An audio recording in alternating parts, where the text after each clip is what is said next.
Ladies and gentlemen, welcome to another episode of Legends and Legacies. I'm your host, Jim Danaker. On today's episode, we're doing things a little differently. We're repurposing an interview that we did about a year ago with a good friend of mine. This was originally for our investors and supporters for Arcade Orchestra, but I thought, you've got to hear this. This makes a great interview. So we're going to treat this as part one of two. We'll do part two later. So say hello to my great friend, Jason Scheff, longtime lead singer for Chicago. He took over in 1985 for Peter Cetera, and what a record that was, Chicago 18. Let's get into it with Jason Scheff. Jason, tell us about yourself. Give us the overview. What's the last 40 years, give or take, of the world of Jason Scheff? Hey, how are you? I'm Jason Scheff. I'm a bass player, singer, songwriter. I've been professional since 14 years old. I'm 62, so what does that make that, 38 years? Is that what it is? Or 48 years? I'm not good with math. That's why we picked music. That's exactly right. So I came up through San Diego in top 40 bands, really as a bass player. My mother tricked me and got me a vocal lesson when I was 21, saying, you got to sing. And I said, I don't want to sing. But thankfully she did, with the great Seth Riggs, who heard me and obviously spotted my potential and nurtured me with vocal lessons for about a year and a half, which ultimately was the key to when Chicago was looking for a replacement for Peter Cetera in 1985. They found this kid, who was me at 23, and gave me a shot. And all of that training and forces of the universe conspired and said, you're ready for this. And I went in for Chicago 18, thinking, there's no way this is going to work.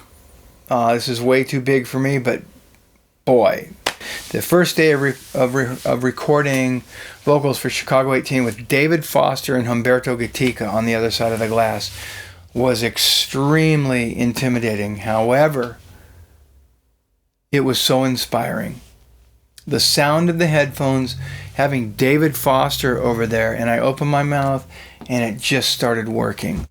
And I'm still to this day just mind blown, but understand that the conditions and the mentors and the surroundings are so important. I'll never be able to thank the band Chicago and Foster and Humberto for that opportunity, because it launched a career that continues. I continue to perform on my own with my band Generation Radio, with Jay DeMarcus of Rascal Flatts, Steve Ferroni of Tom Petty and the Heartbreakers, and now my buddy Jim Danaker has this incredible project, Arcade Orchestra, which is honoring all of that stuff that we did in the 80s. And I'll tell you what, I was pretty blown away when I connected with Jim, because he had some other products that I purchased, in the keyboard sound design realm, that I thought, man, this is my era. And I was really just pleasantly honored and blown away when he told me that Chicago 18 was a big part of what motivated him to get those sounds, and that's my era. So it was another example of my personal era with Chicago influencing these people that are the generation just after me. Jim, Jay DeMarcus of Rascal Flatts themselves. So they have shown me that my era, the contribution to my era of the band, has helped, influence this next generation of artists.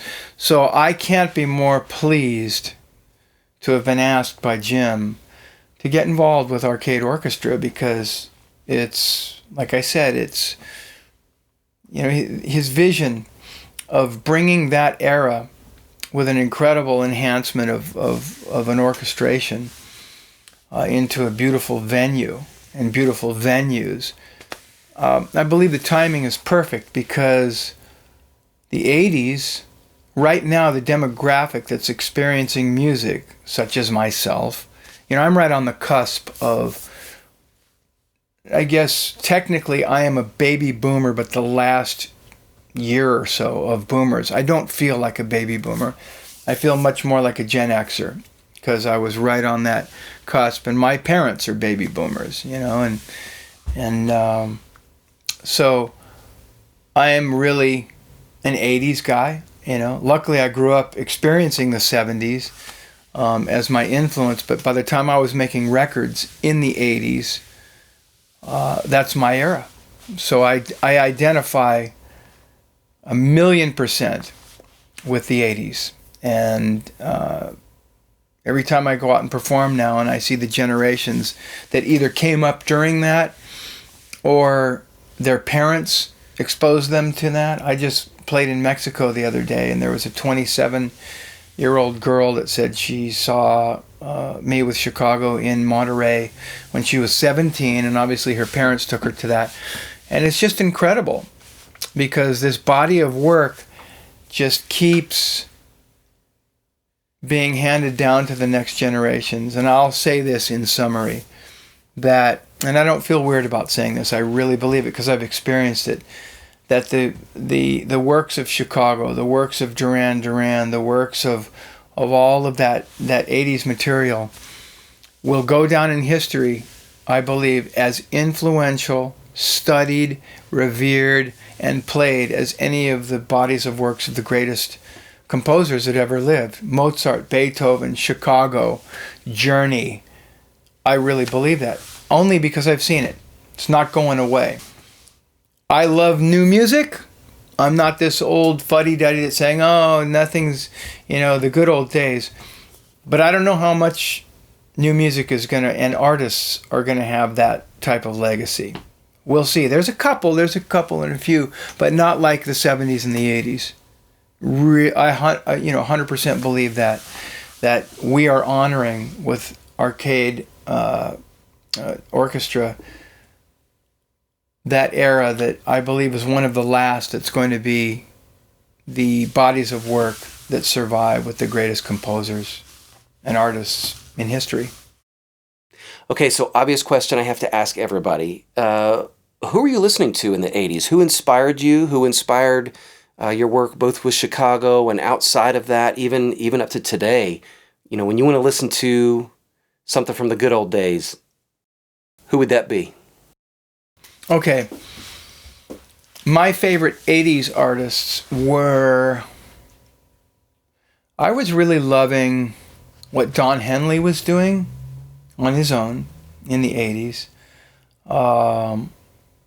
Paul Young, Duran Duran. The Stones at the beginning of the 80s were still putting out some really cool stuff.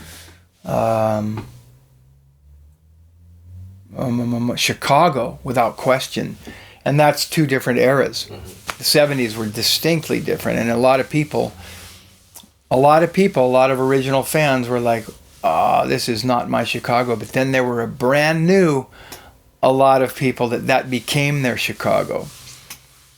I was one of them. I loved both eras, but the 80s era, when Hard to Say I'm Sorry came out, and Chicago 17, in my opinion, revolutionized pop music and ballads, without question, Foster. So I still am just mind blown that I would get the opportunity to step in and contribute to that stuff, starting with Will You Still Love Me? But I loved it. Toto, Toto, my goodness. Yeah, Toto, Chicago, Journey. Heck yeah, love all that stuff. Yeah, and then stuff like Night Ranger that came along. Cheap Trick was having another go around, with pop music. There's just so much of it out there. Super groups like Bad English, Damn Yankees. Yeah, Styx were still putting out some really good stuff in the 80s. So that's a start. I mean, we could go on probably thinking about this, but phenomenal era. Okay, last question. Give me one or two takeaways from working with David Foster. We talked about this a little bit when you came over last year, and we re-recorded "Will You Still Love Me" for Arcade Orchestra. But I mean, the guy's a living legend. So, what was that like for you? I mean, here you were, young guy coming into a legendary band. Give me some takeaways. I have the perfect takeaway of working with David Foster because I just watched an interview, a podcast. He was on Vinnie Colaiuta's podcast, and I highly recommend people to watch it. It's only a couple of weeks old as of May 28th, 2024, which is today. But Foster reminded me of why it worked for me going in on Chicago 18, and to this day, the way I prefer to work. Foster is very fast.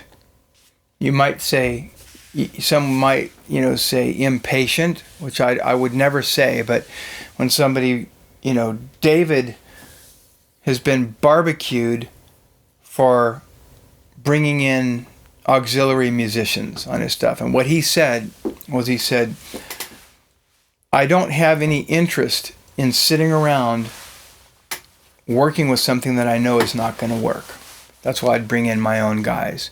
Because Vinny was asking him questions about, because he concurred that he loved and loves working with David in that realm where David's producing, and he's going to cast it properly, and it's going to really go, not just quickly, but it's efficiently. So it made me reflect on when I made Chicago 18, Foster, Humberto, me, Bill Champlin were really the constants. The horns came in, Danny programmed all the drums, which were amazing. And the horn players obviously came in and overlaid their thing, but we were not in the studio at the same time. So the bulk of the vocals were just me and Champlin and, Lamb here and there, but Bill and I sang a lot of the background vocals together. And it was highly efficient because these guys were so fast, and little did I realize until I got the opportunity that I was too. That's why I kept up with them. If it didn't work, I would have been gone. But there's Bill Champlin going to the microphone and first take, just nailing stuff, and you better keep up with it. And Foster loved it, right? So when I heard him describing this, I went, exactly. That's how I prefer to work. You and I worked together that one day. It's like, let's roar. Mm-hmm. If you're going to get stuck on something, I get it. And as Vinny said, he goes, the types of producers that he goes, it's a style. Your style is what it is, and David understands that that's not for everybody. But in his productions, that's the way he's going to get. He goes, I know what I want, and so I'm going to get it. He goes, I was never a guy that says, oh, go play 3 guitar solos and we'll comp one together. No, we're going to get the solo right now, so it's lean and he says, I was always lean and mean. I love that.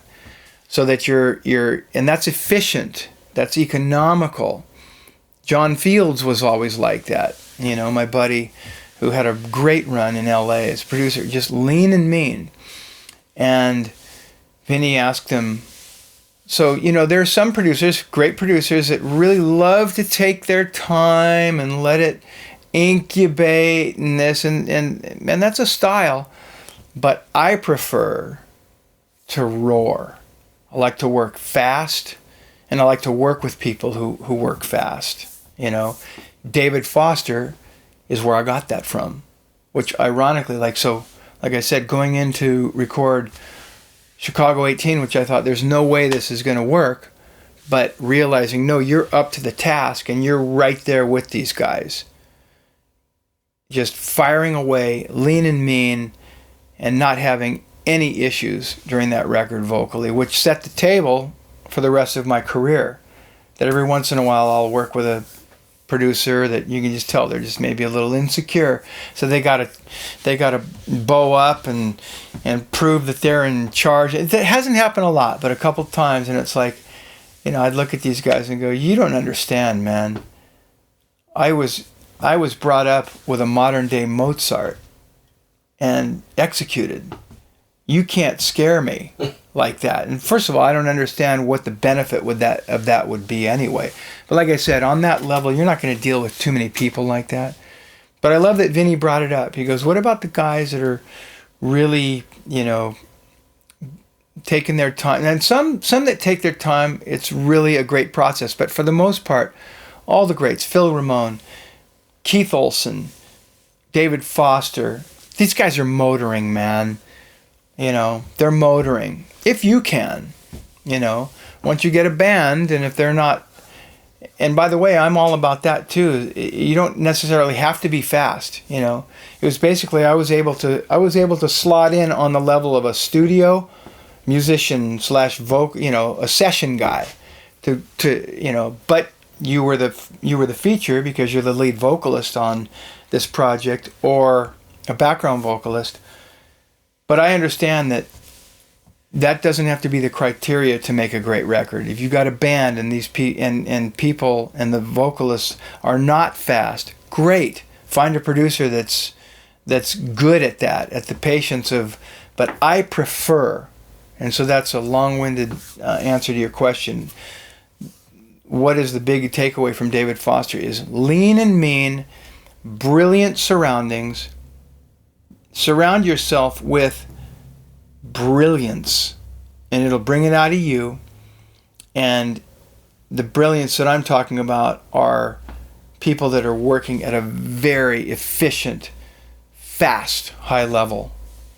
And I'm glad that I was reminded of that by watching that, because I'm making my own music now. Like I said, I've got a great band with Jay DeMarcus of Rascal Flatts, and he's incredible. He's produced some of the biggest, Rascal Flatts hits, and been, one of the three principals of that band from day one. And so he produced our last Generation Radio record, which is incredible. We're co-producing the next one. And it's pretty... Everybody in the band are highly seasoned session guys, so we're motoring pretty quickly and good through that. But for my stuff, my solo stuff, I am of the mind of Laser, Foster. You don't have a lot of chances here.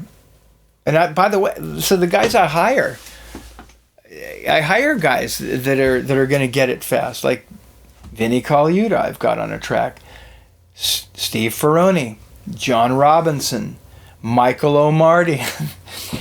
You couldn't get anybody better than that? I tried, but they weren't available. But these guys are and it reminds me, I'm glad you asked me the question, what's the takeaway from Foster? I'm really striving toward that.